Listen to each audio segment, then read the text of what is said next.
नमस्कार, किमंतू लाईव्हमध्ये आपल्या सर्वांचं मनपूर्वक स्वागत। मराठ्यांचा इतिहास समजून घेण्यासाठी कोणती पुस्तके वाचावीत या मालिकेचा हा तिसरा भाग आहे।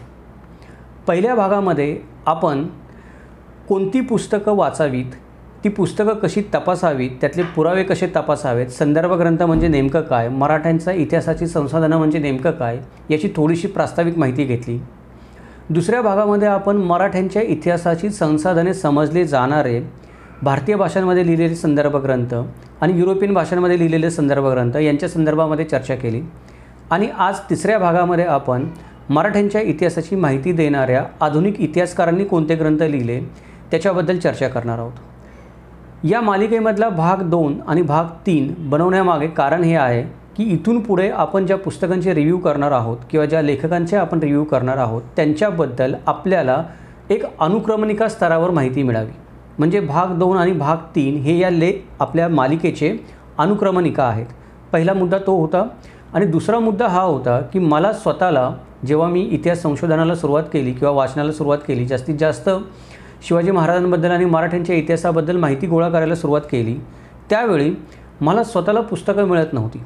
मला स्वतःला एक कळत नव्हतं की कोणतं पुस्तक वाचू आणि कोणतं पुस्तक वाचू नको, कोणत्या पुस्तकामध्ये काय लिहिलं आहे, कोणतं पुस्तक किती महत्त्वाचं आहे, कोणत्या लेखकांनी कोणत्या गोष्टी लिहिलेल्या आहेत, त्या कशाच्या संदर्भात लिहिलेल्या आहेत हे मला कळत नव्हतं। सांगणारं देखील कोणी नव्हतं। माझी मेहनत करायची तयारी होती, 200 काय मी 2000 पुस्तकं वाचायची माझी तयारी होती, पण मला 2 देखील पुस्तकांची नावं कळत नव्हती किंवा मला जी पुस्तकं हवी होती ती 2 देखील पुस्तकं कुठे विकत मिळतील हे शोधण्यासाठी कधीकधी मी 2-2 महिने घालवलेले आहेत। मग माझी अशी इच्छा होती की ही सगळी नावं मला एकाच ठिकाणी मिळाली तर, म्हणजे सर्व संदर्भ ग्रंथ मला एकाच ठिकाणी मिळाले आणि आधुनिक इतिहासकारांनी लिहिलेली सर्व पुस्तकं मला एकाच ठिकाणी मिळाली, तर नावं जरी मला कळाली तरी माझं पुढचं काम पुष्कळ सोपं होऊन जाईल। म्हणून मी या सर्व पुस्तकांची यादी बनवली माझ्या स्वतःच्या अनुभवाने। जर तुम्ही भाग 2 ऐकला आणि आता हा भाग 3 ऐकत आहात, हे भाग 2 आणि भाग 3 मध्ये ज्या पुस्तकांची चर्चा होईल, ज्या लेखकांची चर्चा होईल, हे सगळेजण जर एकत्रित केले तर या 2 भागांमधून तुम्हाला 200 पुस्तकांची माहिती होईल। ही 200 पुस्तकं मी माझ्या अभ्यासासाठी एकत्रित केली होती आणि त्याची एक यादी माझ्यासाठी बनवली होती मी वैयक्तिक माझ्या अभ्यासासाठी सिक्वेन्स लावून। नंतर मी असा विचार केला की हे ज्ञान मी माझ्यापुरतंच का मर्यादित ठेवू। इतिहास शिकणाऱ्या प्रत्येक नवीन माणसाला या पुस्तकांची गरज आहे आणि ही पुस्तकांची यादी एकत्रित ठिकाणी कुठेच इंटरनेटवर देखील सापडत नाही किंवा कुठल्या पुस्तकामध्ये देखील सापडत नाही, तर सर्वांची मदत करावी म्हणून मी ही यादी माझ्या ब्लॉगवर लिहून ठेवली आहे की जिथे तुम्हाला ही 200 पुस्तकांची यादी किंवा लेखक आणि पुस्तकं म्हणून एक 200 पुस्तकं होतील ती तुम्हाला वाचता येईल। माझी आपल्या सर्वांना अशी विनंती आहे की हा व्हिडिओ सुरू करायच्या आधी या व्हिडिओच्या डिस्क्रिप्शनमध्ये मी जी लिंक दिलेली आहे माझ्या वेबसाईटची, त्या लिंकला भेट द्यावी आणि कृपया ही पुस्तकांची आणि लेखकांची यादी आपल्या डोळ्याखालून घालावी। म्हणजे या व्हिडिओमध्ये मी पुढे ज्या लेखकांची नावं घेणार आहे किंवा ज्या पुस्तकांची नावं घेणार आहे ती थोडीशी तुमच्या डोळ्यासमोरून गेली असतील तर तुम्हाला त्या गोष्टी समजायला सोप्या होतील। आता मी इथे असं गृहीत धरून चाललेलो आहे की तुम्ही ब्लॉगला भेट देऊन परत आलेला आहात आणि तुम्ही ती यादी डोळ्याखालून घातलेली आहे, त्यामुळे या भागामध्ये मी पूर्णपणे विवेचन न करता, मी जसं म्हणलं तसं की हा भाग अनुक्रमणिका आहे, त्यामुळे या भागामध्ये मी फक्त लेखकांची नावं सांगणार आहे। त्या लेखकांनी लिहिलेल्या पुस्तकांची ओळख करून देणार नाही किंवा पुस्तकांची नावं देखील सांगणार नाही किंवा थोडीफार तोंड ओळख करून देणार नाही, कारण इथे आपण आता ज्या लेखकांची नावं घेणार आहोत, ज्या पुस्तकांची नावं घेणार आहोत चर्चेला, त्यातले महत्त्वाचे लेखक आणि महत्त्वाच्या पुस्तकांची तोंड ओळख आपण पुढच्या व्हिडिओमध्ये करणारच आहोत। आणि त्यातही जी पुस्तकं फार खास आहेत, जी वाचली गेली पाहिजेत किंवा ज्या पुस्तकांवर वाद निर्माण होतात किंवा ज्या पुस्तकातून खरीखुरी माहिती मिळू शकते, त्या पुस्तकांचे आपण स्वतंत्र व्हिडिओ बनवून रिव्ह्यू बनवणार आहे। त्यामुळे त्याच्यामध्ये इथे या भागामध्ये मी खोलामध्ये जाऊन चर्चा करण्याचं टाळणार आहे। दुसरंही कारण असं आहे की आपले व्हिडिओज 1 तासापेक्षा जास्त होऊ नयेत वेळेचे, असा माझा प्रयत्न आहे। खरं तर मला 1 तासाचे व्हिडिओ होऊ नयेत, त्याच्यापेक्षा कमी अर्धा-1 तासाचा व्हिडिओ बनवा अशा आपण सर्वजण विनंती करतात, पण हा विषय एवढा मोठा आहे की तो 1 तासामध्ये अर्ध्या तासामध्ये पूर्ण होणार नाही आणि या व्हिडिओचे जर मी 2 भाग केले तर त्याच्यामध्ये तेवढी कंटिन्युटी राहणार नाही, म्हणून मला तो व्हिडिओ मोठा बनवणं भाग आहे। आत्ताच्याच व्हिडिओचा जर तुम्ही विचार केला आणि तुम्ही जर माझ्या वेबसाईटला भेट देऊन आलेला असाल तर तुम्हाला अंदाजे 70 लेखकांची नावं तिथे सापडतील। 70 लेखक म्हणजे एका लेखकाचं नाव 1 मिनिट जरी माहिती द्यायची म्हणली एका लेखकाची तरी पण 1 तासापेक्षा जास्त वेळ होऊन जाईल, म्हणून मला पटपट बोलणं गरजेचं आहे आणि बाकीच्या ज्या गोष्टी आहेत ज्या आपण खोलात जाऊन विचार करणार आहोत किंवा विस्ताराने बोलणार आहोत त्या आपण पुढच्या भागामध्ये बोलणार आहोत। दुसरी एक गोष्ट, हा व्हिडिओ सुरू होण्याच्या आधीच मला आपल्या सर्वांना सांगावीशी वाटते ती म्हणजे की आता जी यादी मी तुम्हाला लेखकांची सांगणार आहे, जी मी नावं वाचून दाखवणार आहे, ती नावं मी मराठी अल्फाबेटिकल पद्धतीने लावलेली आहेत।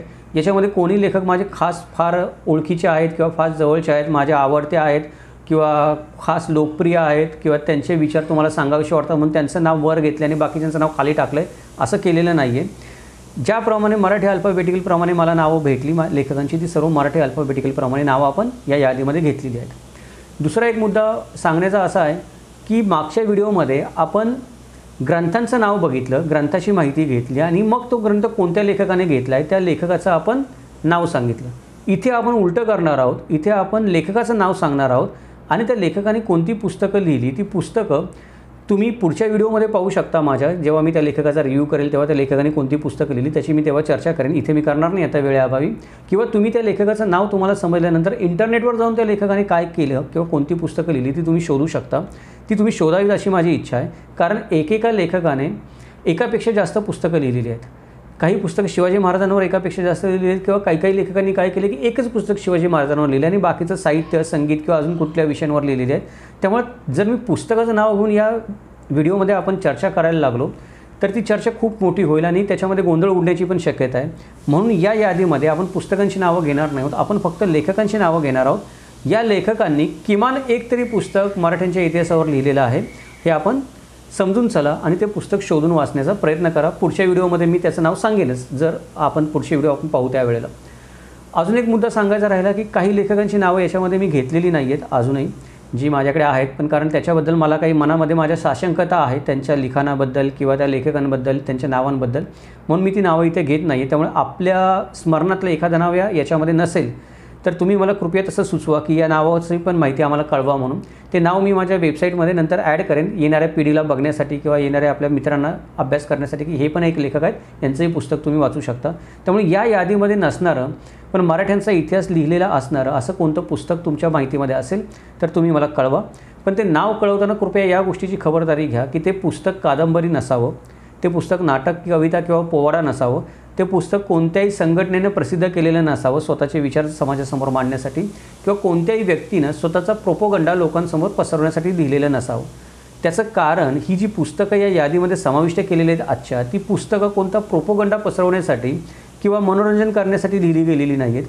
ही जी पुस्तकं या यादीमध्ये आपण घेतलेली आहेत किंवा लेखक या यादीमध्ये आपण घेतलेले आहेत, या लेखकांनी ही पुस्तकं संदर्भ ग्रंथांचा अभ्यास करून, ते संदर्भ ग्रंथ तपासून पाहून, त्याच्यावर विचार करून, त्याची टीका करून, समीक्षा करून, मीमांसा करून, चिकित्सा करून सत्य समोर येण्यासाठी लिहिलेले आहेत.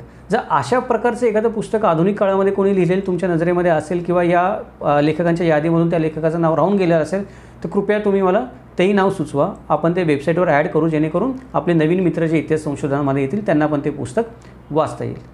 ठीक आहे. तर मग आता आपण काय करूयात की आपल्या यादीला सुरुवात करूयात. जे लेखक आहेत ते पहिले जे लेखक आहेत अनंत काकाबा प्रियोळकर, हे इतिहास व भाषा विषयातील संशोधक व मराठी लेखक आहेत. आता इथे इतिहास व भाषा विषयातील संशोधक, तर भाषा विषयातील संशोधक हे फार महत्त्वाचं आहे. जर तुम्हाला इतिहास समजून घ्यायचा असेल तर तो इतिहास ज्या भाषेमध्ये लिहिला गेला आहे ती भाषा जर तुम्हाला अवगत असेल तर लिहिणाऱ्या माणसाचा आत्मा तुम्हाला कळतो किंवा त्या पुस्तकाचा आत्मा तुम्हाला कळतो.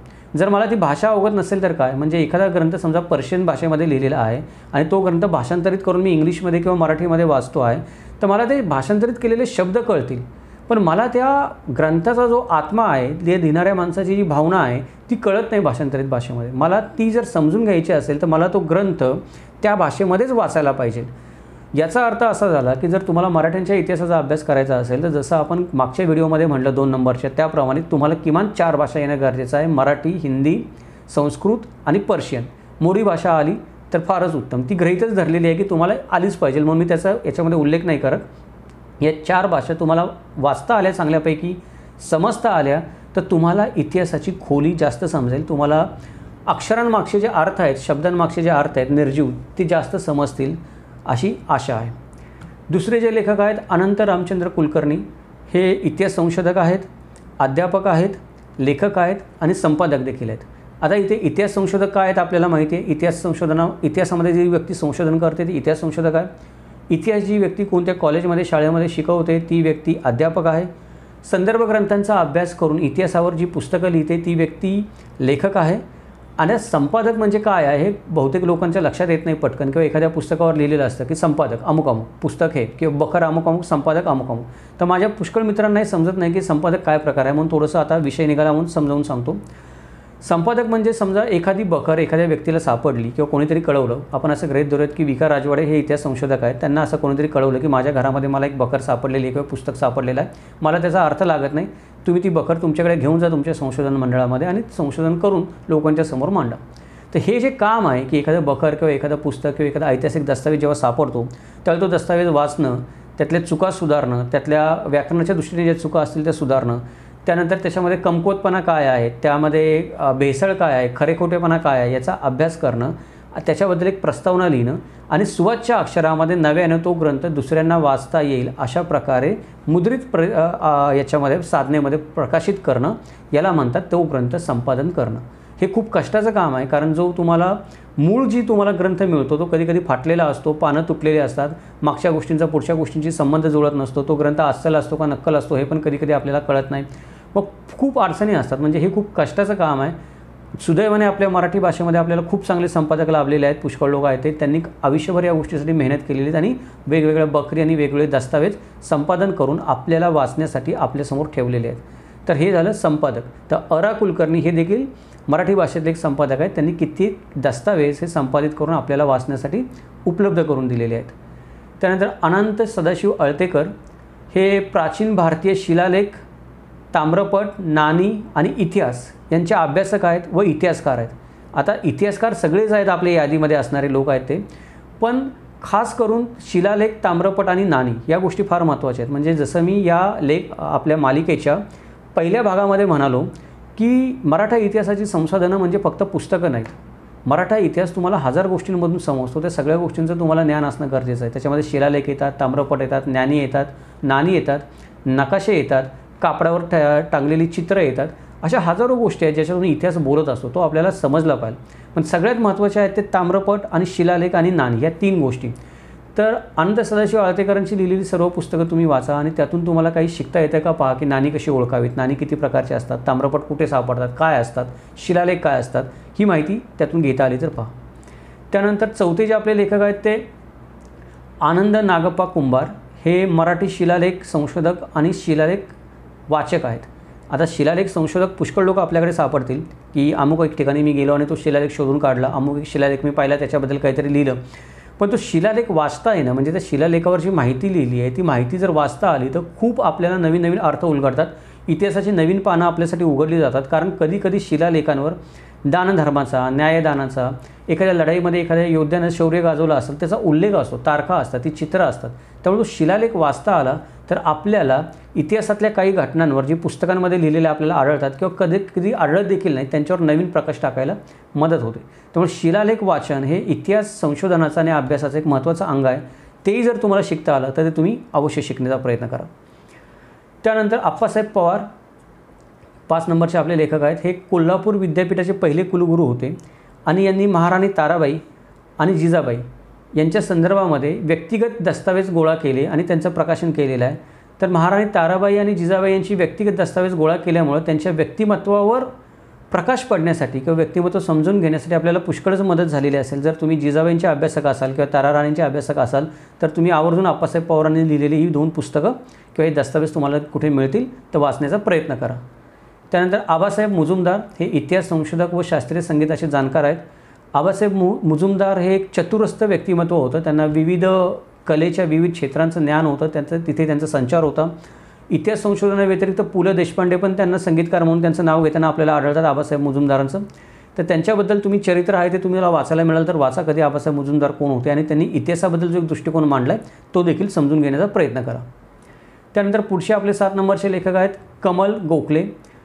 कमल गोखले या शिवपुत्र संभाजी या कादंबरीसाठी ओळखले जातात, जी कादंबरी त्यांनी फार अभ्यासाने, तर्कबुद्धीने, विवेकाने आणि पुराव्यांवर आधारित लिहिलेली आहे.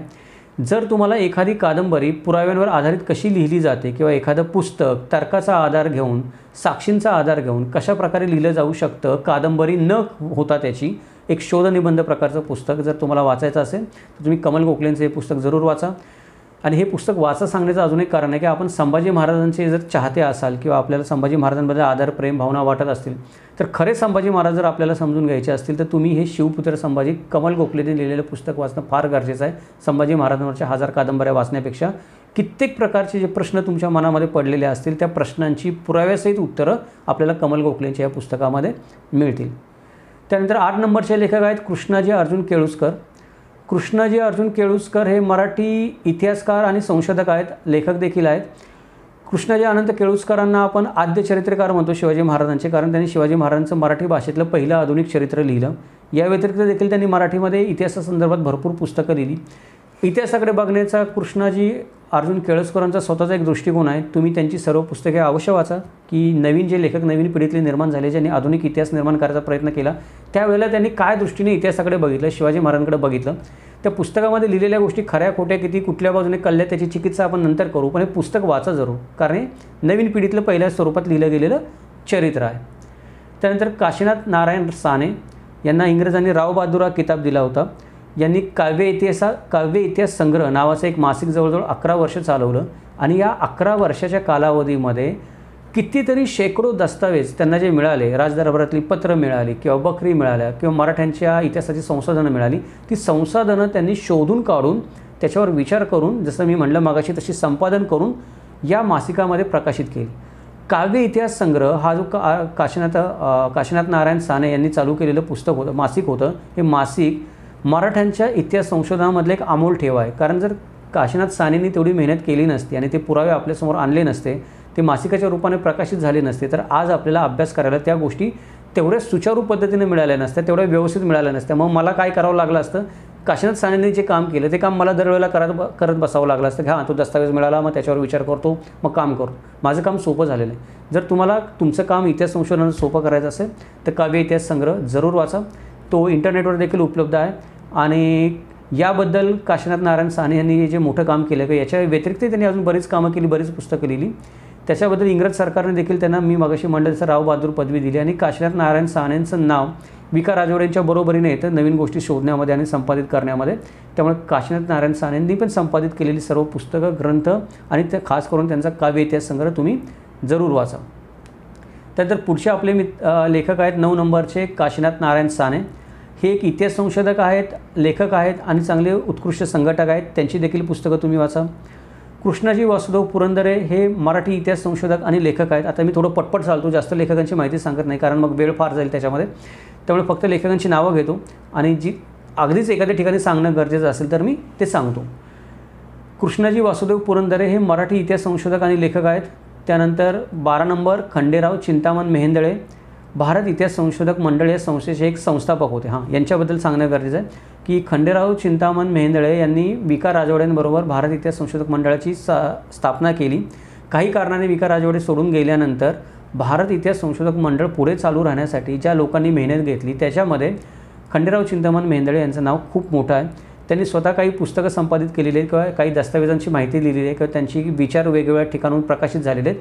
ते देखील तुम्ही जरूर वाचवा, कारण ही व्यक्ती विका राजवाड्यांच्या बरोबरीने भारत इतिहास संशोधक मंडळ स्थापन करण्यामध्ये सहभागी होती आणि भारत इतिहास संशोधक मंडळ हा भारतीय इतिहास संशोधनामधला किंवा मराठी इतिहास संशोधनामधला एक मैलाचा दगड आहे. जरी संस्थाच चालू झाली नसती तर कित्येक गोष्टी आज आपल्यासाठी समजून घेणं फार अवघड झालं असतं. त्यामुळे खंडेराव चिंतामण मेहेंदळे यांच्याबद्दल पण तुम्ही जरूर वाचा. त्यानंतर गजानन भास्कर मेहेंदळे हे मराठी इतिहास अभ्यासक व लेखक आहेत. जर तुम्ही नवीन पिढीतले वाचक असाल तर तुम्हाला हे नाव ओळखीचं असेल. त्यानंतर गणेश हरी खरे, मराठी इतिहास संशोधक, संपादक व लेखक. गणेश हरी खरे हे नाव पण फार महत्त्वाचं आहे.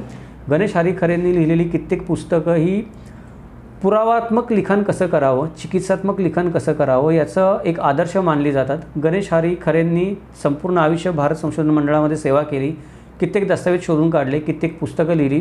ती सर्व पुस्तकं तुम्ही वाचणं गरजेचं आहे. गणेश हरी खरे नाव वगळून किंवा त्यांची पुस्तकं बघून आपण इतिहास संशोधन करू शकत नाही, एवढं हे नाव महत्त्वाचं आहे, मी तुम्हाला इथे सांगतो. त्यामुळे गणेश हरी खरेंनी लिहिलेली सर्व पुस्तकं आवर्जून वाचा.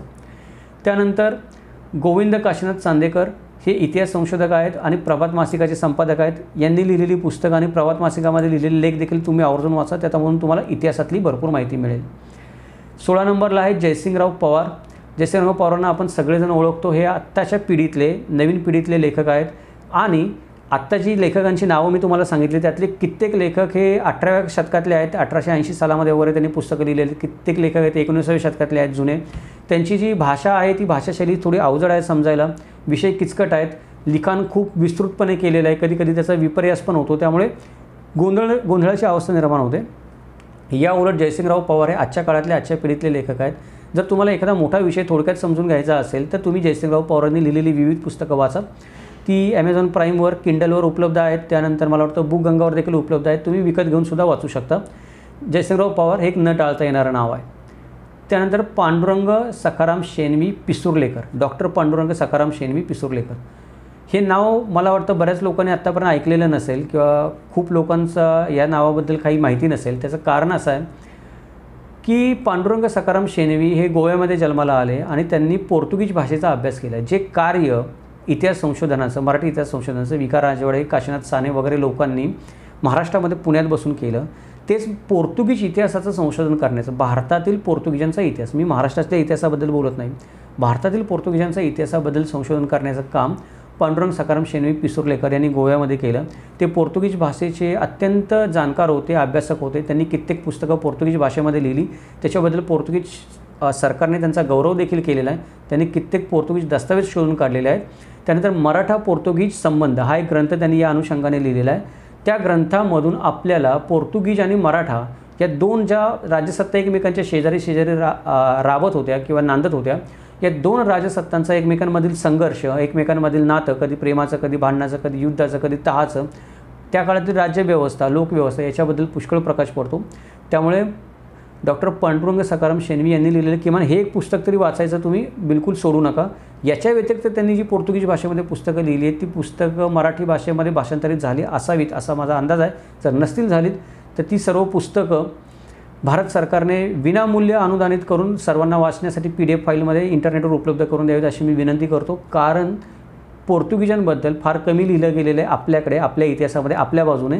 पण पोर्तुगीजांच्या बाजूने आपल्या इतिहासाबद्दल, मराठ्यांच्या इतिहासाबद्दल फार काही लिहिलं गेलेलं आहे. त्यामुळे हे सर्व ग्रंथ किंवा दस्तावेज समोर आले तर पोर्तुगीजांच्या दृष्टिकोनातून आपल्याला मराठ्यांचा इतिहास एक वेगळ्या अंगाने पाहता येईल, म्हणून ही गोष्ट होणं गरजेचं आहे. त्यानंतर पुढचे आपले लेखक आहेत 18 क्रमांकाचे त्र्यंबक शंकर शेजवळकर, इतिहास संशोधक, लेखक व संपादक. आपण सगळेजण शेजवळकरांना ओळखतो, त्यामुळे त्यांच्याबद्दल काही मी जास्त बोलत नाही. दत्तात्रय बळवंत पारसनीस, इतिहास संशोधक व ऐतिहासिक साधनांचे संग्रह. हां, हे नाव एक तुम्ही सर्व लोकांनी थोडं कमी ऐकल्याची शक्यता आहे, कारण हे नाव इतिहास संशोधनाशी निगडीत आहे, कादंबऱ्यांशी किंवा लेखनाशी निगडीत नाही आहे. दत्तात्रय बळवंत पारसनीस किंवा द. पारसनीस यांनी काय केलं की मावळ खोऱ्यामधले आणि आजूबाजूचे सातारा शहरातले किंवा त्या भागातले आणि मावळ खोऱ्यातले जेवढे म्हणून आजूबाजूला लोक होते, राजघराणे होते, त्यांच्याकडून वंशावळ्या, शकावल्या, त्यांचे सगळे दस्तावेज गोळा केले आणि त्याचा संग्रह केला. त्या सगळ्या गोष्टीनंतर त्यांनी संशोधन मंडळाला देऊन टाकल्या, पुढे त्याचा तपास करून त्यातले सत्य असं ते बाहेर काढून इतिहासावर प्रकाश टाकण्यासाठी. पण त्यांनी हा जो काही संग्रह केला आयुष्यभर, जी काही धावपळ केली, ज्या सगळ्या गोष्टी गोळा केल्या आणि इतिहासावर प्रेम असल्यामुळं त्यांनी तर्कशुद्ध बुद्धीने विवेचन करून या गोष्टी समोर आणण्यासाठी धडपड केली. त्याच्यामुळे दत्तात्रय बळवंत पारसनीस हे नाव इतिहास संशोधनामध्ये आजही फार आदराने घेतलं जातं. त्यांनी जी काही पुस्तकं लिहिली असतील इतिहास संशोधनावर, त्यांनी जे दस्तावेज गोळा केले त्याच्यावरून, ती सर्व पुस्तकं वाचणं गरजेचं आहे. आपण जर इतिहास संशोधक असाल तर पारसनीसांना चुकून पुढे जाऊ नका. त्यानंतर दत्तात्रय वामन पोद्दार हे पण मराठी इतिहासकार, लेखक आणि वक्ते होते. यांनी देखील काही पुस्तकं लिहिलेली आहेत. दत्तात्रय विष्णू आपटे हे सक्रिय राजकारणी, पत्रकार, ज्योतिर्गंती, चतुर्मस्त कार्यकर्ते, भारतीय भाषांचे जाणकार, इतिहास संशोधक होते. यांनी देखील इतिहास संशोधनाबद्दल पुष्कळ गोष्टी लिहिलेल्या आहेत, त्या देखील आपण लिहायच्या चुकवू नका. दामोदर धर्मानंद कोसंबी आपण सगळेजण ओळखतो. धर्मानंद कोसंबींना न ओळखणारा माणूस भारताच्या इतिहास संशोधनामध्ये सापडणार नाही. धर्मानंद कोसंबींचा स्वतःचा एक वेगळा दृष्टिकोन आहे. काही लोकांना असं वाटतं की त्यांनी साम्यवादी विचारसरणीतून सर्व पुस्तकं लिहिली, पण त्यांनी ती कोणत्याही विचारसरणीतून जरी लिहिली असली तरी जी माहिती त्यांनी समोर आणलेली आहे आणि इतिहासाकडे बघण्याचा एक नवीन दृष्टिकोन आपल्याला उपलब्ध करून दिलेला आहे. तो दृष्टिकोन शिकण्यासाठी किंवा त्या दृष्टीने गोष्टी पाहायला शिकण्यासाठी आपल्याला त्यांची पुस्तकं वाचणं गरजेचं आहे. त्यामुळे दामोदर धर्मानंद कोसंबीची पण सर्व पुस्तकं वाचा. पुढचे लेखक आहेत 23 क्रमांकाचे आपले देवदत्त रामकृष्ण भांडारकर. हे मराठी इतिहास संशोधक तसेच पुरातत्वशास्त्रज्ञ आहेत. मागाशी मी म्हटलं तसं की इतिहास फक्त पुस्तकातून समजत नाही. तुम्हाला जसं नाण्यांचं महत्त्व कळलं पाहिजे, नाणी वाचता आली पाहिजे, शिलालेख वाचता आले पाहिजे, ताम्रपेठ समजले पाहिजेत, त्याचप्रमाणे तुम्हाला पुरातत्व खात्याची पण थोडीफार माहिती असेल किंवा पुरातत्व या विषयाची पण शास्त्राची पण थोडीफार माहिती असेल तर इतिहास समजणं तुम्हाला अजून सोपं जातं. आपण सर्व लोक गड किल्ल्यांना भेटी देतो, गडकोटांना भेटी देतो, तिथे आपल्याला पडलेल्या तटबंदी, दरवाजे, मूर्त्या काही गोष्टी पडलेल्या असतात. त्या काही गोष्टी त्या सर्वच गोष्टी आपल्याला काही ना काही शिकवण्याचा प्रयत्न करत असतात, आपल्याला काही ना काही सांगण्याचा प्रयत्न करत असतात. आपण त्या गोष्टी शिकतो का? आपल्याला त्या गोष्टी काय बोलतात ते समजतं का? नाही समजत, कारण आपल्याला पुरातत्वशास्त्राची माहिती नसते. जर आपण खरोखर इतिहास संशोधक होणार असून तर आपण पुरातत्वशास्त्राची का होईना, जुजबी का होईना, थोडीफार का होईना आपण माहिती ठेवली पाहिजे. म्हणजे जेव्हा आपण एखाद्या किल्ल्याला भेट देऊ तेव्हा त्या किल्ल्याची संरचना ती कुठल्या काळातली असेल, ती कुठली शैली आहे, ते बांधण्याचं कारण काय आहे, ते गोष्टी आपल्याला समजायला मदत होऊ शकेल. त्यानंतर पुढचं नाव आहे 24 नंबर आहेत देवीसिंह व्यंकटसिंह चव्हाण. हे देखील इतिहास अभ्यासक आहेत, यांनी देखील काही पुस्तके लिहिलेली आहेत. 25 क्रमांकावर आहेत नरसिंह चिंतामण केळकर, मराठी पत्रकार, नाटककार, राजकारणी आणि केसरी वृत्तपत्राचे संपादक होते. आपल्या महाराष्ट्रामध्ये हे नाव अत्यंत परिचयाचं आहे. जे लोक या वाचनाच्या क्षेत्रामध्ये असतील, पत्रकारितेच्या क्षेत्रामध्ये असतील किंवा इतिहासाच्या क्षेत्रामध्ये असतील, त्यामुळे त्यांच्याबद्दल पण मी बोलत नाही. त्यांच्याबद्दलची सर्व माहिती इंटरनेटवर उपलब्ध आहे. नरहर अंबादास कुरूंकर, मराठी भाषा साहित्याचे समीक्षक आणि समाजचिंतक. नरहर अंबादास कुरूंकरांचं नाव मात्र आपण न वाचता किंवा न घेता आपण मराठ्यांच्या इतिहासामध्ये पुढे जाऊ शकत नाही. नरहर अंबादास कुरूंकरांनी काही फार मोठी पुस्तकं लिहिली नाहीत किंवा चिकित्सा ग्रंथ लिहिले नाहीत, पण त्यांनी जे काही लिहिलं तो एक वेगळ्या दृष्टिकोनाने लिहिलं आणि एक आपण म्हणतो की वास्तविक दृष्टिकोनाने लिहिलं. एका समाजचिंतकाच्या भूमिकेतून लिहिलं, इतिहासकाराच्या भूमिकेतून लिहिलं नाही.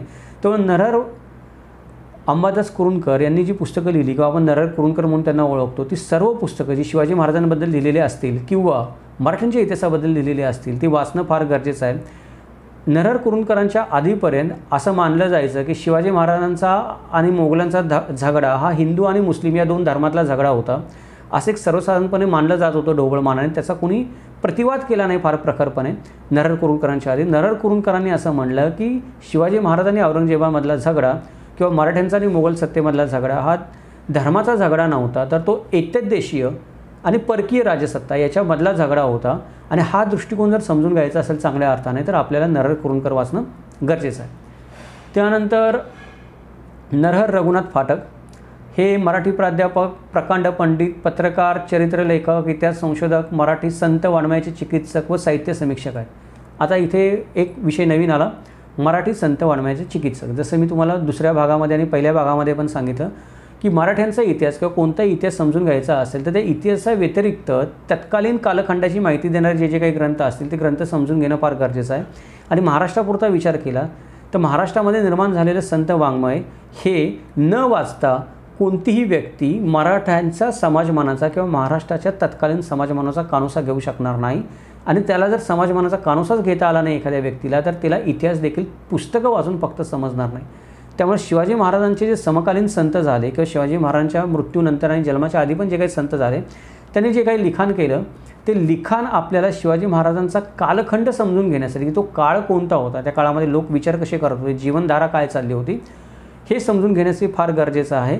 कारण संत हे जनतेशी राजापेक्षा जास्त कनेक्ट असतात, त्यांचा राजापेक्षा जास्त संबंध असतो जिव्हाळ्याचा जनतेशी. त्यामुळे संत जी जनतेशी बोलतात, जनता जे संतांशी बोलते त्याच्यामधून आपल्याला त्या काळातली एक लोकव्यवहारधारा समजण्यासाठी मदत होते.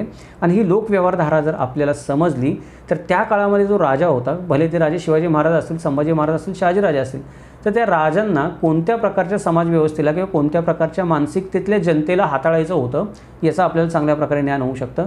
त्यामुळे तुम्ही सर्व संत वाङ्मय वाचणं गरजेचं आहे. नरहर रघुनाथ फाटक हे फार मोठे प्रसिद्ध पत्रकार होते आणि त्यांची एक स्वतःची शैली होती समोरच्या माणसाशी बोलून किंवा एक वाद घालून किंवा बाकीच्या गोष्टी करून सत्य समोर आणण्याची. तर तेही तुम्ही एकदा त्यांचे इंटरनेटवर माहिती तपासून पहा आणि त्यांची जास्तीत जास्त जे काही गोष्टी त्यांनी केल्या म्हणजे मराठ्यांच्या इतिहासाव्यतिरिक्त देखील अजून ज्या काही गोष्टीमध्ये त्यांनी लेखन चिंतन केलं आहे ते पण वाचण्याचा प्रयत्न करा. त्यातून तुम्हाला 4 नवीन दृष्टिकोन डेव्हलप होण्याची शक्यता आहे. पुढचे जे लेखक आहेत 28 क्रमांकाचे नारायण गोविंद उर्फ नानासाहेब चाफेकर. हे देखील ऐतिहासिक भाषातज्ञ, संशोधक, लेखक, समीक्षक, कोशकार सर्व काही होते.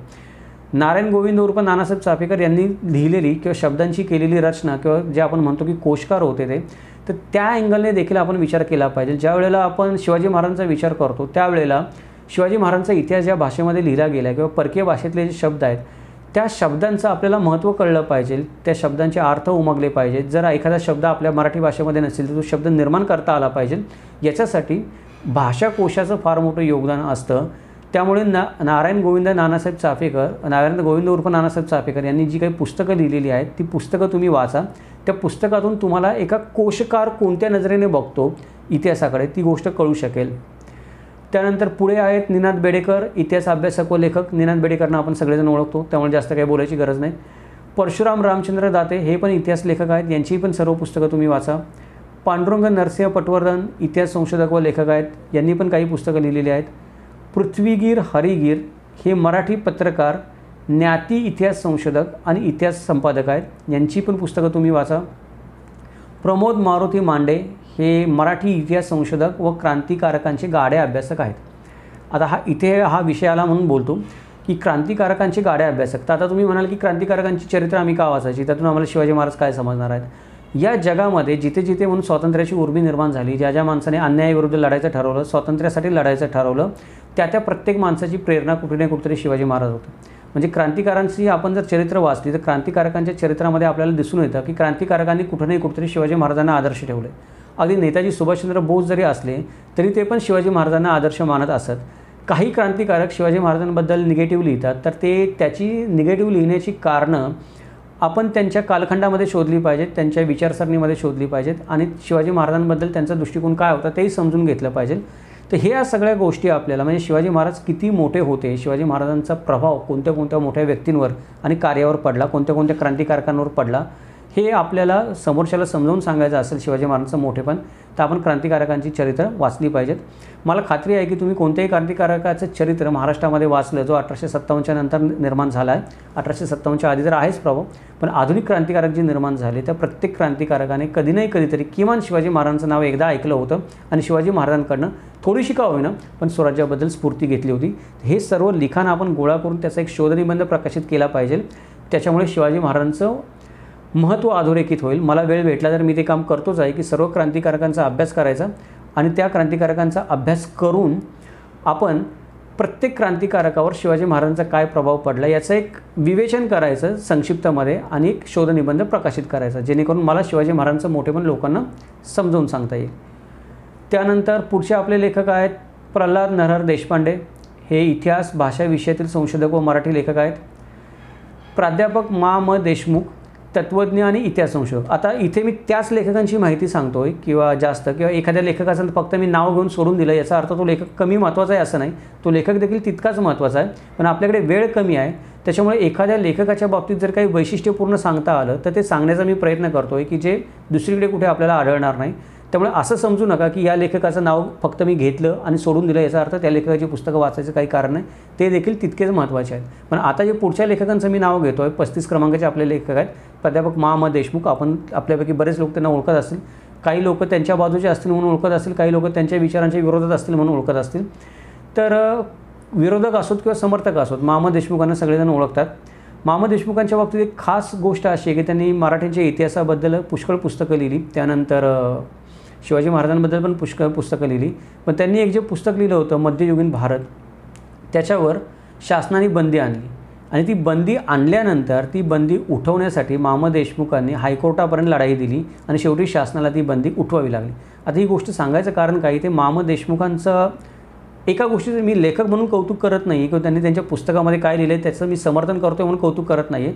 ते आपण ज्या वेळेला त्यांचं आपण चिकित्सा करू, एक व्हिडिओ बनवू त्याच्यासाठी स्वतंत्र, त्यावेळेला आपण त्याच्याबद्दल बोलू.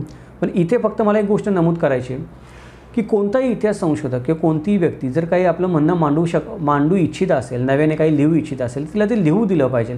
भले ती व्यक्ती शिव्या देत असेल किंवा भले ती व्यक्ती समोरच्या व्यक्तीचा अपमानजनक काही वक्तव्य करत असेल तरी तिला ते करू दिलं पाहिजे. ती वक्तव्यावर आक्षेप घेतला पाहिजे आपण, पण ते वक्तव्य प्रकाशित होण्यावर आक्षेप नाही घेतला पाहिजे. म्हणजे एखादं पुस्तक मला लिहावंसं वाटतं, आज मला माझं मत मांडावंसं वाटतं, तर मला ते माझं मत मांडलं गेलं पाहिजे. नंतर ते तुम्ही मला माझं मत मांडू द्या आणि ते मत मांडलं गेल्यानंतर तुम्ही त्याच्यावर विचार करा. तुम्हाला नाही पटलं ते मत, तुम्ही माझं मत खोडून काढा, तुम्ही त्याच्यावर दुसरं एक पुस्तक लिहा की मी मांडलेलं मत कशा प्रकारचं चुकीचं आहे. जर तुम्ही म्हणता ते बरोबर असेल तर लोक ते मत ॲक्सेप्ट करतील की हां किमान तुम्ही चुकीचं लिहिलेलं आहे, पण ही जे नवीन पुस्तक आलेलं त्या पुस्तकामध्ये बरोबर लिहिलेलं आहे. ही काय झाली की ही आपण म्हणतो एक वैचारिक पद्धत झाली वादविवादाची किंवा मत मांडण्याची. शासनाने याच्यामध्ये खोडा घालायचं काही कारण नाही की एखाद्या व्यक्तीने एखादं पुस्तक लिहिलं तर शासन त्याच्यावर बंदी घालेल, जनतेला वाचू देणार नाही. जनतेला ठरवू दे. जनता हुशार आहे. जनतेला कोण काय लिहितं, कुठल्या कारणाने लिहितं, कुठल्या उद्देशाने लिहितं हे सहज कळतं. आणि आता जर पुष्कळ संदर्भ ग्रंथ इंटरनेटवर उपलब्ध झाले आहेत, एखाद्या माणसाने संशोधन करायचं म्हटलं तर कुठे कोणाकडे जायची गरज नाही, कोणाचे पाय पकडायची गरज नाही की दादा मला समजावून सांग म्हणून. त्यामुळे एखाद्या लेखकाने एखादी गोष्ट लिहिली असली तरी जनता सक्षम झालेली आहे त्यामध्ये खरं खोटेपणा करायची. शासनाने मधल्यामध्ये न्यायाधीश व्हायचं काही कारण नाही की तुम्ही हे पुस्तक वाचा आणि हे पुस्तक वाचू नका, आम्ही तुम्हाला हे पुस्तक वाचायला सांगू, या पुस्तकाचा आम्ही पुरस्कार करून हे पुस्तक आम्ही तुम्हाला वाचायलाच देणार नाही. ही प्रथा आपल्या देशातच नव्हे किंवा महाराष्ट्र शासनाला दोष देतो असं नाही. मला असं वाटतं जगामध्ये सगळीकडे ही प्रथा मोडीत निघाली पाहिजे. जो माणूस जे काही म्हणेल ते त्याला लिहू दिलं पाहिजे आणि त्याने लिहिल्यानंतर आपण त्या गोष्टीची चिकित्सा करून त्याने चुकीचं लिहिलं असेल तर आपण ते चुकीचं जे लिहिलेलं आहे त्याच्यावर परत नवीन पुस्तक लिहू, ही योग्य प्रथा आहे. त्यामुळे मामा देशमुखांचं मला या गोष्टीसाठी कौतुक आहे की त्यांनी जे लिहिलं ते चूक का बरोबर, ते कुठल्या संघटनेचं लिहिलं, कुठल्या संघटनेची मतं मांडण्यासाठी लिहिलं किंवा कुठल्या विचाराने लिहिलं, कुठल्या विचारसरणीचा पुरस्कार करण्यासाठी लिहिलं, हे नंतरचे मुद्दे आहेत. पण त्यांनी जे काही लिहिलं ते लिहिलेली गोष्ट प्रकाशित करण्यासाठी त्यांनी प्रचंड आठापिठा केला, हायकोर्टापर्यंत लढाई लढली.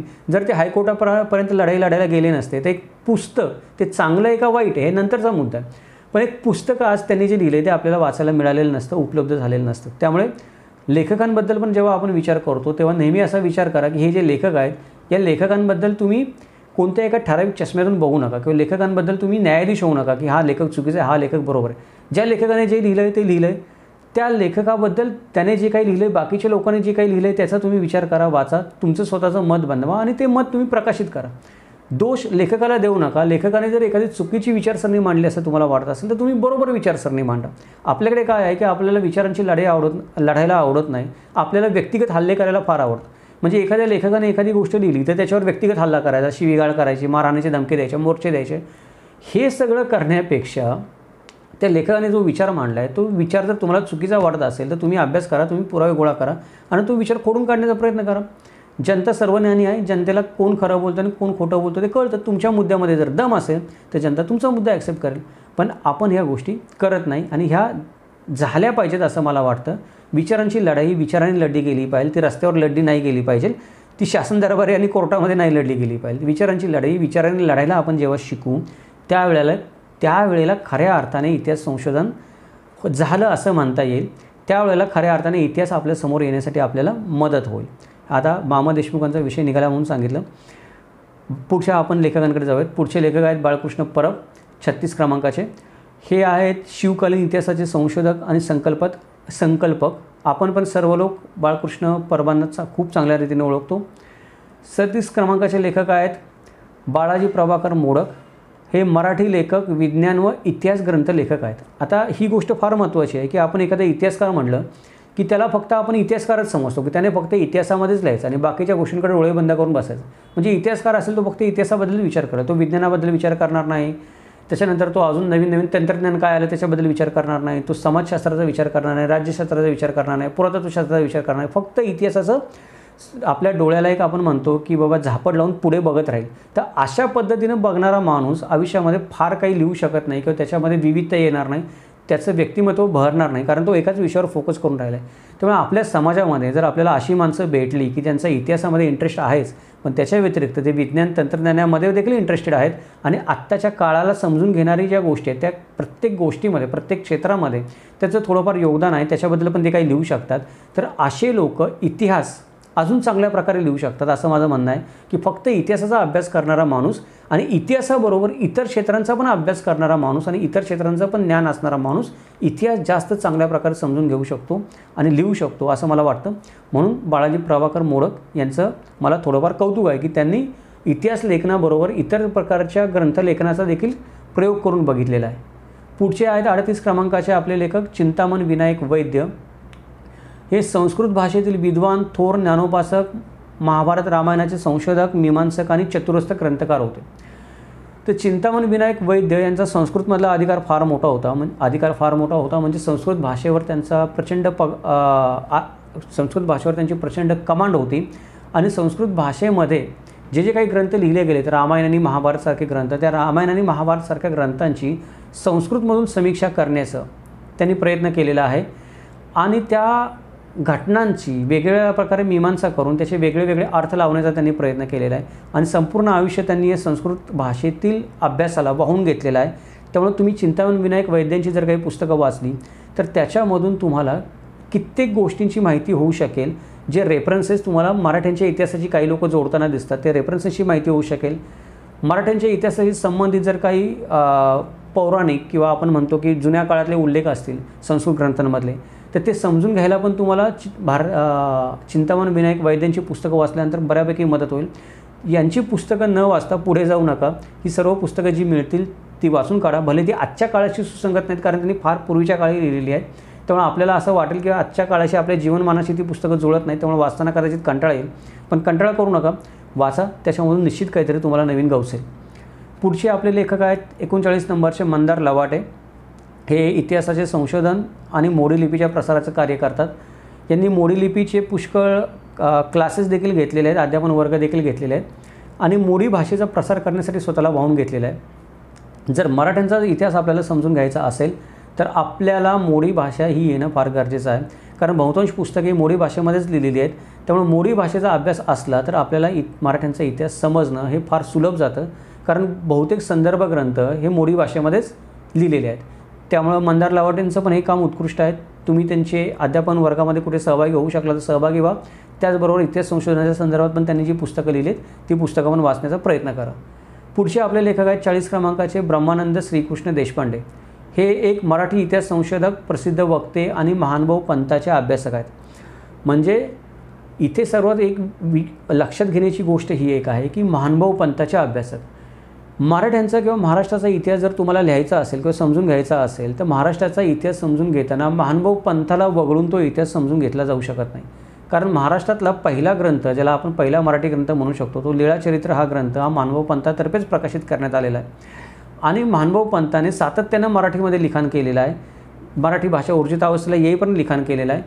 त्यामुळे तो कालखंड आपल्याला समजून घ्यायचा असेल, त्या महानुभाव पंथाच्या कालखंडापासून ते आत्ताच्या कालखंडापर्यंत जे जे काही लिखाण महानुभाव पंथाने केलं आहे, जसं मी मागच्या याच्यामध्ये पण व्हिडिओमध्ये पण सांगितलं की यादव लिंगादी बकरी ज्या आहेत त्या महानुभाव पंथाशी संबंधित आहेत. त्यामुळे महानुभाव पंथाचं जर लिखाण वाचलं तर आपल्याला पुष्कळ गोष्टींची माहिती होते, पण ते वाचणं, ते उलगडणं, ते समजून घेणं हे फार कष्टाचं आणि परिश्रमाचं काम आहे. कारण ती भाषाशैली जुनी भाषाशैली आहे, त्याचे अर्थ आपल्याला लागत नाहीत, आपल्याला त्या काळातल्या समाज जीवनाची माहिती नसते, त्यामुळे पटकन लक्षात येत नाहीत. तर हे काम जर तुम्हाला समजून घ्यायचं असेल, तुम्ही महानुभाव पंथाबद्दल जाणून घेऊ इच्छित असाल आणि महानुभाव पंथाच्या अनुषंगाने महाराष्ट्राचा आणि मराठ्यांच्या इतिहासाचा विचार करत असाल तर ब्रह्मानंद श्रीकृष्ण देशपांडे यांनी लिहिलेली सगळी पुस्तकं वाचणं अत्यंत गरजेचं आहे. चुकू नका, जरूर वाचा. पुढचे आपले लेखक आहेत यशवंत दिनकर फडके. मराठी चरित्र लेखक आणि इतिहास संशोधक आहेत. आपण सर्वजण ओळखतो त्यांना. हे मगाशी मी ज्यांचं नाव घेतलं आपले फडके साहेबांचं, त्यांचे चिरंजीव आहेत मला वाटतं. नाही, हां ठीक आहे. पुढचे जे लेखक आहेत ते आहेत युसुफ खान मोहम्मद खान पठाण. यांना आपण युम पठाण म्हणून ओळखतो. युम पठाण हे मराठी भाषेतील लेखक व संत साहित्याचे अभ्यासक व भाष्यकार आहेत.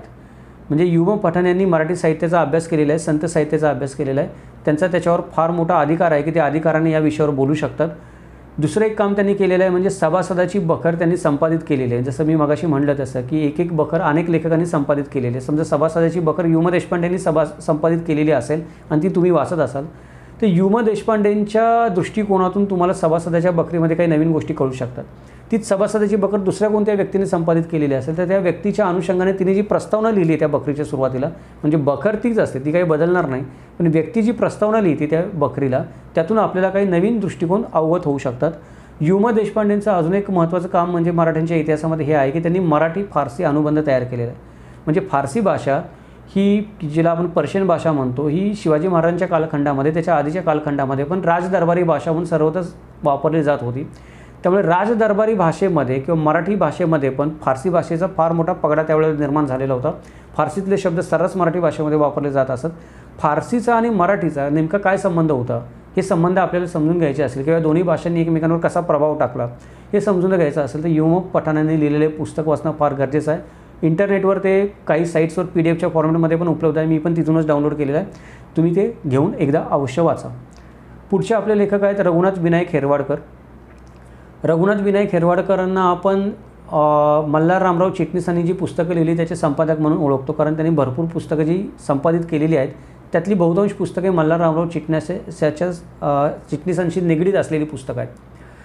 तर यामध्ये पण नवीन पिढीतले आपण ज्याला म्हणू शकतो की नवीन पिढीतला लेखक म्हणजे त्या कालखंडामध्ये जे लेखक होते त्याच्या तुलनेनं आपल्या पिढीच्या जास्त जवळ असणारा लेखक म्हणून आपण रघुनाथ विनायक हेरवाडकरांकडे बघू शकतो. त्यांनी जी पुस्तकं संपादित केलेली आहेत, ज्या बकरी संपादित केलेल्या आहेत त्या सर्वांचा तुम्ही अभ्यास करा, कारण रघुनाथ विनायक हेरवाडकरांनी त्यांचं संपूर्ण आयुष्य बकरींचं संपादन करण्यामध्ये, बकरी समजून घेण्यामध्ये आणि व्यस्त केलेलं आहे, की संपूर्ण आयुष्य त्यांनी त्याच्यामध्येच घालवलेलं आहे आपलं. आणि संपूर्ण आयुष्य आपण असं म्हणू शकतो एक प्रकारे बकरींना त्यांनी वाहून घेतलेलं आहे, की बकर या विषयाबद्दल त्यांना अत्यंत आपुलकी, प्रेम, माया, जिव्हाळा होता, तो त्यांच्या आयुष्याचा जगण्याचा ध्यास होता. त्यामुळे अशा एखाद्या माणसाने बकरीबद्दल काही लिहिलं असेल तर ते वाचणं हे निश्चितच आपल्यासाठी फार आनंददायी गोष्ट आहे. तर रघुनाथ विनायक हेरवाडकरांची पण सर्व पुस्तकं तुम्ही वाचा. पुढचे आपले लेखक आहेत रामकृष्ण विठ्ठल लाड उर्फ भाऊ दाजी लाड. हे मराठी इतिहास अभ्यासक, संशोधक, सामाजिक कार्यकर्ते व निष्णात डॉक्टर होते. तर भाऊ दाजी लाड यांचं नाव तुम्ही वाचलं असेल जर तुम्ही सार्वजनिक जीवनामध्ये असाल किंवा महाराष्ट्राच्या सार्वजनिक जीवनाचा अभ्यास करत असाल तर भाऊ दाजी लाड यांचं नाव मुंबईच्या सार्वजनिक जीवनामध्ये तर फार चांगल्या प्रकारे घेतलं जातं. इंग्रजांनी जी पाश्चात्य शाळा चालू केल्या मी म्हटलं, त्या पाश्चात्य शाळांमधून शिक्षण घेऊन पहिल्या पिढीतले जे काही लोक डॉक्टर झाले त्याच्यामध्ये भाऊ दाजी लाड एक डॉक्टर होते. ते अत्यंत निष्णात डॉक्टर होते. त्याच्याबरोबरच त्यांनी कित्येक सामाजिक कामं केली, समाजासाठी कामं केली, राजकारणामध्ये पण त्यांचा थोडाफार सहभाग होता. त्याचबरोबर त्यांनी इतिहास संशोधनाबद्दल पण काही मोलाचं योगदान दिलेलं आहे, काही ग्रंथांबद्दल त्यांनी आपले स्वतःचं मत मांडलेलं आहे. तर एका सामाजिक कार्यकर्त्याच्या, निष्णात डॉक्टरच्या आणि त्या काळातल्या एका नावाजलेल्या व्यक्तीच्या नजरेतून जर इतिहास काय आहे त्या काळापर्यंत हे जर आपल्याला समजून घ्यायचं असेल तर भाऊ दाजी लाड यांची टिपणं वाचणं गरजेचं आहे. जिथे कुठे तुम्हाला सापडतील अवश्य वाचा.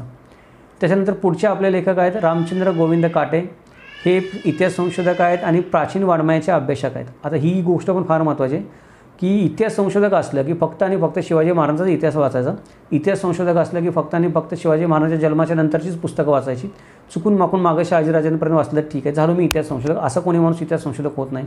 फक्त शिवाजी महाराजांबद्दल पुस्तकं वाचून कोणी असं म्हणू शकत नाही की मी शिवाजी महाराजांबद्दल परिपूर्ण जाणणारा इतिहास संशोधक झालो. त्याचं कारण असं आहे की शिवाजी महाराजांचा आवाका फार मोठा आहे आणि मी जसं मागं म्हणलो तसं की शिवाजी महाराजांबद्दल आपल्याला समजून घ्यायचं असेल तर 12व्या ते 13व्या शतकापासून ते 1857पर्यंत जेवढी पुस्तकं लिहिली गेली ती इतिहासाशी संबंधित असोत किंवा नसोत त्याचा जोपर्यंत आपण अभ्यास करत नाही, त्या कालखंडाचा आपण अभ्यास करत नाही, तो कालखंड कसा कसा बदलत गेला, राजकीय सत्ता कशा उदयाला येत गेल्या, कशा लयाला गेल्या, त्या काळामध्ये कोणती युद्ध झाली, समाजव्यवस्था कशी निर्माण झाली, समाजाचा रहाटगाडा कसा बदलला, गावगाडा कसा बदलला, लोकांची राहणीमान कसं बदललं, ह्या सगळ्या गोष्टींचा जोपर्यंत आपण अभ्यास करत नाही तोपर्यंत आपल्याला खरे शिवाजी महाराज कळणार नाही. त्यामुळे फक्त आणि फक्त शिवाजी महाराजांचा अभ्यास करून आणि त्यांच्याशी संबंधित पुस्तकं वाचून कोणी या जगामध्ये इतिहासकार होऊ शकत नाही. खरा इतिहासकार किंवा इतिहास संशोधक तरी बिलकुल होऊ शकत नाही. तुम्हाला शिवाजी महाराजांना जरी समजून घ्यायचं असेल तरी 12व्या-13व्या शतकापासून ते 1857पर्यंतची सर्व पुस्तकं वाचणं तुम्ही गरजेचं आहे.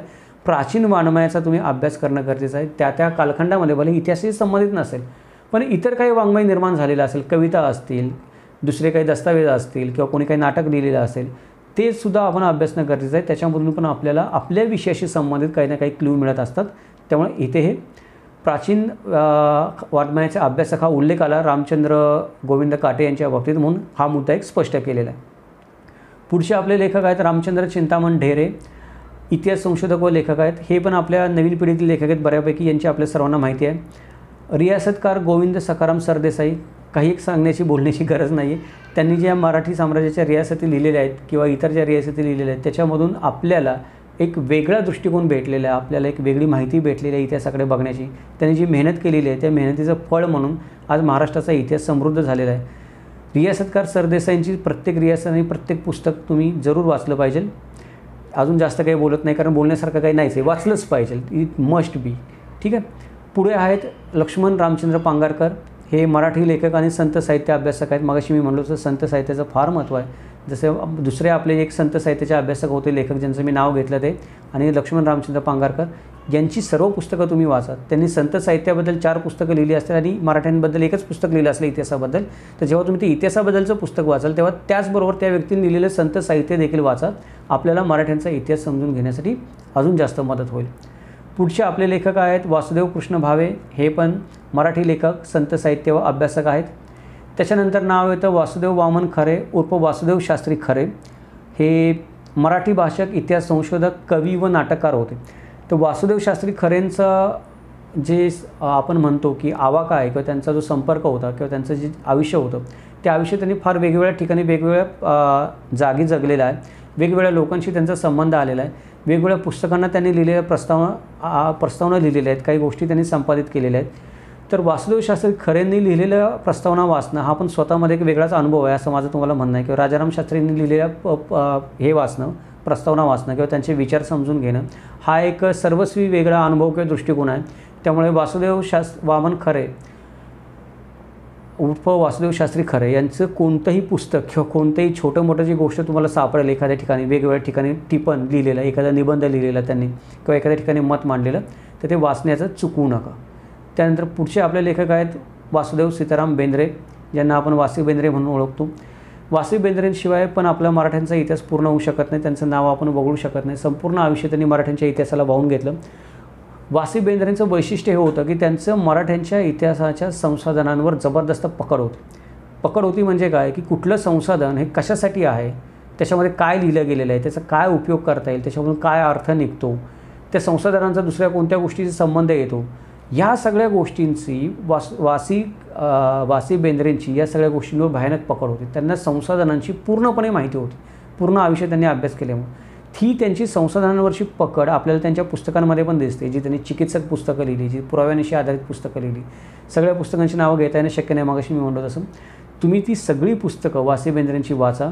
वासी बेंद्रेंची पुस्तकं वाचणं हा एक मराठी आपण म्हणतो की इतिहास संशोधनातलं एक वेगळं दालन आहे. जसं शेजवळकर आहेत, रियासतकार आहेत, विका राजवाडे आहेत, त्यानंतर अजून बाकी काही लेखक आहेत. हे एक वेगळं दालन आहे. त्या दालनामध्ये आपण जायचं, त्या दालनामध्ये ते सर्व पुस्तकं वाचायची, तो दृष्टिकोन समजून घ्यायचा, त्या इतिहास समजून घ्यायचा आणि परत बाहेरून दुसऱ्या दालनामध्ये आपण इतिहासाचा विचार करायला जायचं. म्हणजे हे जे एक व्यक्ती आहेत, ह्या काही व्यक्ती आहेत ज्यांनी जी पुस्तकं लिहिली आहेत वासी बेंद्रेंसारखी, हे स्वतःमध्येच एक इतिहास त्यांनी निर्माण केलेला आहे किंवा स्वतःमध्ये एक दृष्टिकोन त्यांनी इतिहासाकडे बघण्याचं निर्माण केलेलं आहे. वासी बेंद्रेंनी लिहिलेली सर्व प्रकारची पुस्तकं वाचून काढा. आपण वासी बेंद्रेंचा रिव्ह्यू करणारच आहोत पुढच्या व्हिडिओमध्ये, त्यामुळे आता मी त्याच्याबद्दल जास्त काही बोलत नाही. पुढचे आपले लेखक आहेत वि गो खोब्रेकर. हे मराठी इतिहासकार, संपादक आणि लेखक आहेत. 54 क्रमांकाचे लेखक आहेत विनायक लक्ष्मण भावे. मराठी लेखक, प्राचीन मराठी साहित्याचे संशोधक, इतिहासकार आणि संपादक. प्राचीन मराठी साहित्याचे संशोधक देखील आहेत बाकी सगळ्या गोष्टींसोबत. त्यामुळे विनायक लक्ष्मण भावेंना पण वाचणं तुम्ही सोडू नका. विनायक लक्ष्मण भावेंनी वेगवेगळ्या ठिकाणी जी मतं नोंदवली आहेत किंवा टिप्पण्या नोंदवलेल्या आहेत त्या तुम्हाला जागोजागी आढळून येतात. म्हणजे एखादा मनुष्य आज जर एखादा शोधनिबंध लिहित असेल किंवा त्याला PhD करायची असेल, बकरीच्या संदर्भात असेल किंवा अजून कुठल्या संदर्भात असेल, तर काही लेखकांची नावं आणि त्यांनी उद्धृत केलेली वाक्ये वारंवार येतात. त्यामध्ये एक वि ल भावे म्हणून नाव वारंवार येतं. हे तुम्हाला ते नाव वाचताना तुम्ही अभ्यास कराल तेव्हा तुम्हाला जाणवेल किंवा ते वाचताल तेव्हा तुम्हाला जाणवेल. त्यामुळे विनायक लक्ष्मण भावेंचं पण स्वतःचं असं एक महत्त्व आहे आपल्या महाराष्ट्राच्या इतिहासामध्ये, संशोधनामध्ये. तेही वाचायला तुम्ही चुकवू नका. पुढचे आपले लेखक आहेत विनायक सदाशिव वाकसकर. ते आहे मराठी इतिहास संशोधक, लेखक व संपादक आहेत. त्याच्यानंतर येतात विश्वनाथ काशीनाथ राजवाडे, विका राजवाडे. काही बोलण्याची गरज नाही. विका राजवाड्यांनी जी मराठी इतिहासाची संसाधनांचे खंड लिहिलेले आहेत, त्याचं खंड त्यांनी प्रकाशित केले नसते, तेवढी मेहनत जर त्यांनी घेतली नसती तर आपलं आजचं इतिहास संशोधनाचं काम अजून अवघड झालेलं असतं. विका राजवाड्यांच्या विचारसरणीबद्दल किंवा त्यांच्या मूळ प्रेरणा धोरणाबद्दल किंवा इतिहास संशोधनामध्ये त्यांनी ज्या धारणा रुजवल्या किंवा ज्या बाजूने त्यांनी इतिहास संशोधन केलं त्याच्याबद्दल वाद असू शकतात आणि त्याच्याबद्दल आपण चर्चा करूच नंतर. पण ते वाद जरी बाजूला ठेवले तरी वाद घालणाऱ्या व्यक्तीला देखील त्यांचं हे श्रेय नाकारता येणार नाही. जे त्यांनी दस्तावेज प्रकाशित केले ते करणं काही एवढं सोपं काम नाही आहे.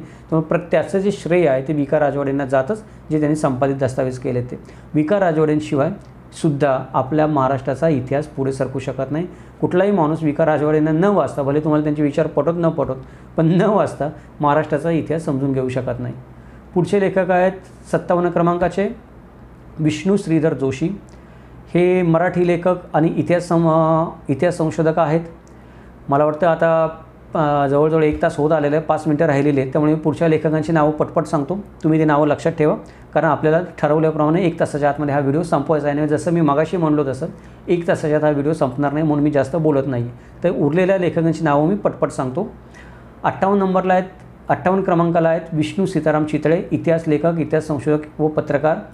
59 क्रमांकाचे लेखक आहेत शंकर नारायण जोशी, मराठी इतिहास संशोधक. त्यानंतर शंकर पुरुषोत्तम जोशी, मराठी इतिहास संशोधक. शांताराम विष्णू आवळसकर, इतिहास लेखक व संपादक. शिवराम महादेव परांजपे, मराठी पत्रकार, निबंधकार, लेखक. आता हे इतिहासकार नाही आहेत, पण यांनी इतर गोष्टीमध्ये, घडामोडींमध्ये ज्या काही गोष्टी लिहिलेल्या आहेत त्या गोष्टी वाचल्यानंतर पण इतिहासाबद्दलचं बऱ्याच गोष्टी स्पष्ट होऊ शकतात, म्हणून तुम्ही वाचा. पुढे आहेत श्रीधर रंगनाथ कुलकर्णी, इतिहास लेखक व संपादक. श्रीधर व्यंकटेश केतकर, मराठी भाषेतील आद्य महाराष्ट्रीय ज्ञानकोशाचे जनक, संपादक, समाजशास्त्रज्ञ, कादंबरीकार, इतिहास संशोधक व विचारवंत. आता केतकरांना आपण ज्ञानकोशाचे संपादक म्हणतो. आपल्या भाषेमध्ये, मराठी भाषेमध्ये जे नवीन नवीन शब्द आलेले आहेत किंवा आपण जे शब्द आज सर्रास वापरतो, आपल्याला माहीत पण नाहीत, ते शब्द केतकरांनी आपल्याला दिलेले आहेत. त्यामुळे तुम्ही केतकरांचं सर्व लिखाण आणि ज्ञानकोशाचं कार्य जरूर वाचा, त्याच्यावरून तुम्हाला कळेल की आज जे आपण वापरतो ते शब्द केतकरांची देण आहेत. पुढे आहेत सखाराम गणेश जोशी, हे इतिहास संशोधक, ऐतिहासिक गोष्टींचे संग्रहक आहेत. सदाशिव आठवले, हे मराठी भाषक संशोधक, इतिहासकार व लेखक आहेत. सदाशिव महादेव दिवेकर, हे मराठी इतिहास संशोधक आहेत. सदाशिव मार्तंड गर्गे, हे मराठी पत्रकार, इतिहास संशोधक व समाजशास्त्रज्ञ आहेत. आणि शेवटचं आत्ता जी माझ्या ब्लॉगवर माहिती आहे त्याच्याप्रमाणे 69 नंबरचे आपले लेखक आहेत सेतू माधवराव पगडी. त्यांच्याबद्दल फार काही बोलण्याची गरज नाही, तरी पण इथे लिहिलं आहे इतिहास संशोधक, विचारवंत, लेखक, वक्ते, तत्त्वचिंतक, समीक्षक, इतिहासाचे भाष्यकार, कार्यक्षम मुलकी अधिकारी, प्रशासक आणि गॅझेटियर्सचे संपादक व लेखक.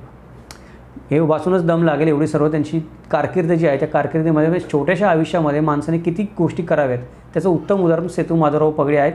त्यांची सर्व पुस्तकं तुम्ही आवर्जून वाचा. त्यांनी जे पर्शियन भाषेतल्या ग्रंथांचे अनुवाद केले ते देखील आवर्जून वाचा. सेतू माधवराव पगडी हे सुद्धा महाराष्ट्राच्या इतिहासातलं एक स्वतंत्र दालन आहे. जसं मी मगाशी म्हणलो तसं सर्व पुस्तकं वाचणं गरजेचं आहे, त्यांचं कुठलंही पुस्तक सोडू नका. आता हे काय झाले की 69 मी तुम्हाला नावं सांगितली, याच्यामध्ये काही नावांची भर भविष्यामध्ये पडेल देखील. तुम्ही माझी वेबसाईट बघत राहा. जसे जशी मला नवीन माहिती मिळेल, माझे काही लेखकांबद्दल किंवा पुस्तकांबद्दल साशंकता माझ्या मनात दूर होईल, ती नावं मी याच्यामध्ये ॲड करत जाईन माझ्या ब्लॉगमध्ये. कदाचित आपण व्हिडिओमध्ये नसतील पण ती नावं ब्लॉगमध्ये असतील, म्हणून मी तुम्हाला सांगतो की वर्षाने, 6 महिन्याने, 2-3 महिन्याने त्या पेजला भेट देऊन त्याच्यामध्ये नवीन एखादं नाव समाविष्ट झालं आहे का ते पाहत राहा. ही जी आता मी तुम्हाला नावं सांगितली आधुनिक इतिहासकारांची, ही 69 नावं आहेत. या 69 नावांमध्ये आता आपण गृहीत धरू की 69 तरी पुस्तकं यांनी लिहिली असेल, प्रत्येकाने एक पुस्तक असं समजून, पण काही लोकांनी 10-10, 15-15 पुस्तकं लिहिली, 20-20 पुस्तकं लिहिली आहेत. त्या सगळी पुस्तकं एकत्र केली तर हे सर्व पुस्तकांची जी संख्या आहे ती 100पेक्षा जास्त होते. म्हणजे मला मराठ्यांचा इतिहास समजून घ्यायचा असेल तर आधुनिक इतिहासकारांनी लिहिलेली 100पेक्षा जास्त पुस्तकं, त्याचबरोबर प्राचीन जे संदर्भ ग्रंथ आहेत जे आपण गेल्या भागामध्ये बघितले ते पण जर सगळे मिळून तुम्ही एकत्र केले, सगळे संदर्भ जोडले, काय सोडायचं नाही म्हटलं तर ते पण 100पेक्षा जास्त होतील. म्हणजे बघा की मराठ्यांचा इतिहास जर फक्त तुम्हाला समजून घ्यायचा असेल तर तुम्हाला 200पेक्षा जास्त पुस्तकं वाचायला लागतील. आणि ती पुस्तकं कुठं नाही कुठं आज आपल्याला उपलब्ध आहेत देखील. असं पण नाही की ती पुस्तकं गायब झालेली आहेत, भले मिळायला थोडाफार त्रास होईल पण ती उपलब्ध आहेत.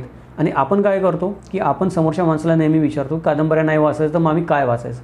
हे 2 भाग बनवण्यामागचा एक उद्देश पण हाच आहे मित्रांनो, की पुढे कुठे मी भाषणाला गेलो, व्याख्यानाला गेलो किंवा आपली कधी भेट झाली किंवा तुम्ही कधी कमेंट मला टाकली खाली, तर त्याच्यामध्ये कृपया मला हे विचारू नका की आम्ही कादंबऱ्या नाही वाचायचं तर काय वाचायचं. आपल्याकडे 200 पुस्तकांची आता मी तुम्हाला इथे नाव, गावा, लेखकासहित सर्व यादीच सांगितलेली आहे. ही 200 पुस्तकं वाचणं आपल्याला इतिहास संशोधनासाठी फार गरजेचं आहे. या सर्व पुस्तकांचा आपण रिव्ह्यू देखील आपल्या पुढच्या व्हिडिओमध्ये करणार आहे. जी महत्त्वाची आहे त्या लेखकांचा रिव्ह्यू करणार आहे. ही नावं मी तुमच्या माहितीसाठी तुम्हाला एकत्रित कळावी म्हणून व्हिडिओ बनवला आणि ब्लॉग बनवला, कारण मला ही नावं मिळवायला खूप त्रास झाला. आशा आहे की हा व्हिडिओ तुम्हाला आवडला असेल किंवा माझा प्रयत्न तुम्हाला आवडला असेल. भले त्याच्यामध्ये काही कमतरता असतील तुम्हाला नावं सांगण्यामध्ये, काही नावं मला पटकन घ्यावी लागली असतील वेळेच्या अभावी, किंवा काही लोकांना जास्त मला न्याय देता आला नसले तर त्यांची जास्त माहिती सांगता आली नसेल, पण उद्देशच फक्त नाव कानावर पडावा हा होता, जास्त माहिती देणं हा नव्हता या व्हिडिओचा. त्यामुळे आपण लोक ही गोष्ट समजून घ्याल अशी आशा आहे. नेहमीप्रमाणे जसे मी माझ्या प्रत्येक व्हिडिओच्या शेवटी आपल्याला विनंती करतो की आपल्याला काही जर मदत करता आली तर मला माझ्या कार्यामध्ये इतिहास संशोधनाच्या आपण जरूर करू शकता, आपण कळू शकता. आपल्याला काही शंका वगैरे असतील तर तुम्ही त्या मला विचारू शकता. मला जेवढं आत्तापर्यंत ज्ञान झालं आहे त्याचं यथाशक्ती मी आपल्याला मदत करण्याचा प्रयत्न करेन, काही आपलं शंका निरसन करता आलं तर. या भागामध्ये आता आपला 1 तासाचा वेळ संपत आलेला आहे, त्यामुळे आपण इथेच थांबूयात आणि परत भेटूयात आपण उद्याच्या भागामध्ये. उद्याच्या भागामध्ये आपण समजून घेणार आहोत बकर म्हणजे काय. कारण मराठाच्या इतिहासाचा जर आपण विचार करायचा म्हणलं, मराठ्यांचा इतिहास समजून घ्यायचं म्हणलं तर त्याची सुरुवातच होते बकरीपासून. बकरींबद्दल अत्यंत गैरसमज आहेत. बकरींच्या विश्वसनीयतेबद्दल पण प्रश्न उपस्थित केले जातात. मुळात बकर आहे कायच हेच लोकांना माहीत नसतं. तर सर्वात पहिल्यांदा की बाकी पुस्तकांचा रिव्ह्यू करण्याच्या आधी किंवा बकरींचा पण रिव्ह्यू करण्याच्या आधी बकर म्हणजे काय आहे आणि त्याच्याबद्दलचे समाजामध्ये असणारे गैरसमज काय आहेत आणि आपण बकरीबद्दल काय भूमिका आपली असली पाहिजे बकरीकडे बघण्याची, याच्यासाठी आपण एक स्वतंत्र व्हिडिओ बनवत आहोत. आपला जो 4था भाग आहे तो आपण उद्या पाहणार आहोत.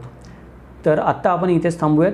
नेहमीप्रमाणे या प्रवासामध्ये आपण माझी साथ दिली नाही आणि हे आपले 1 तासाचे मोठे व्हिडिओ आपण न थकता बघतात, त्याबद्दल आपल्या सर्वांचे परत एकदा मनापासून धन्यवाद. जय महाराष्ट्र.